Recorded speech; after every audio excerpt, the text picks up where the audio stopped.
excellence académique de l'université Vision for Excellence International University, distingués membres du jury, chers enseignants, chers collègues étudiants et tous ceux qui me suivent en ligne, bonjour.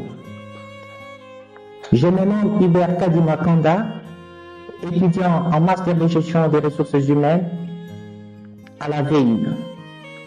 J'ai l'honneur de vous présenter aujourd'hui la synthèse de ma thèse en master de gestion des ressources humaines, dirigée et sous la supervision du professeur Dr James Bamoussa,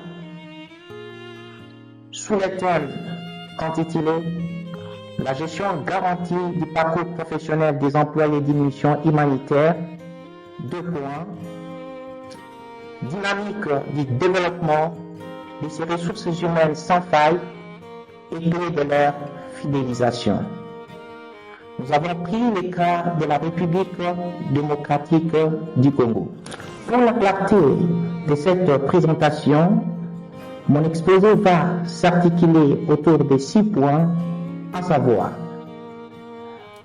premier point, contexte et justification du sujet. 2. Problématiques et objectifs de la recherche. 3. Méthodologie utilisée. 4.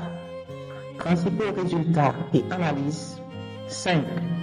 Contributions et recommandations. Et enfin 6. La conclusion générale. Contexte et justification du sujet. Dans le contexte humanitaire en République démocratique du Congo, les organisations font face à des défis majeurs concernant la gestion du parcours professionnel, la motivation et la fidélisation des employés.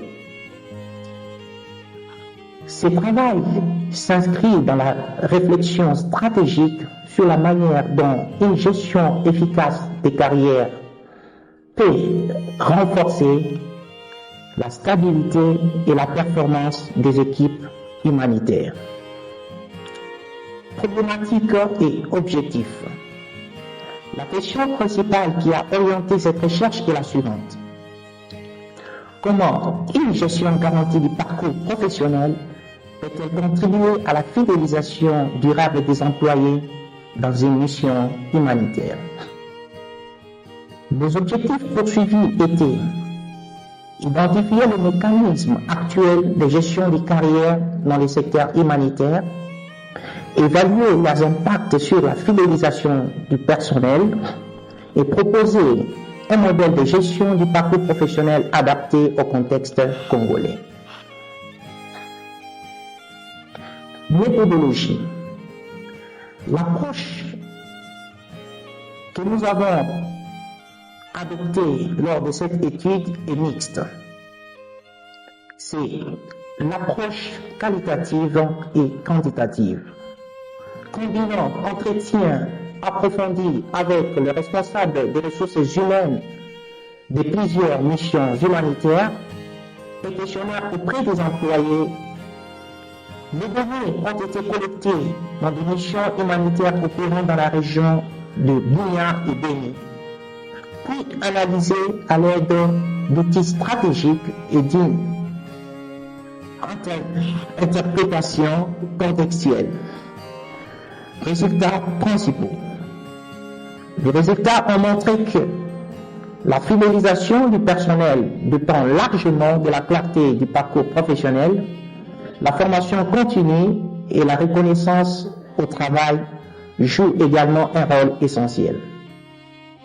Une politique de développement humain cohérente réduit les taux de rotation du personnel. Canada. Contributions et recommandations. Cette recherche apporte une contribution scientifique à la gestion stratégique des ressources humaines dans le domaine humanitaire. Elle recommande notamment l'élaboration d'un plan de carrière individualisé, l'intégration d'un système de mentorat et de suivi professionnel, la mise en place de cadres de reconnaissance et de promotion interne fondée sur la performance et l'ancienneté. Conclusion générale. En somme, la gestion garantie du parcours professionnel constitue une clé de fidélisation et de durabilité organisationnelle dans les secteurs humanitaires. Ce travail sous la direction du professeur Dr James Bamwesa contribue à la réflexion sur le développement du capital humain en République démocratique du Congo et ouvre des perspectives pour une meilleure gestion des talents au sein des organisations humanitaires. Je tiens à exprimer ma profonde gratitude à la direction académique de la VU, à mon directeur de recherche, le professeur Dr James Bamwesa, aux membres du jury, ainsi qu'à toutes les personnes qui me suivent en ligne à ce moment. Cette synthèse vous est présentée par Hubert Kadimakanda, étudiant en master de gestion des ressources humaines à la VU, et plus précisément en République démocratique du Congo.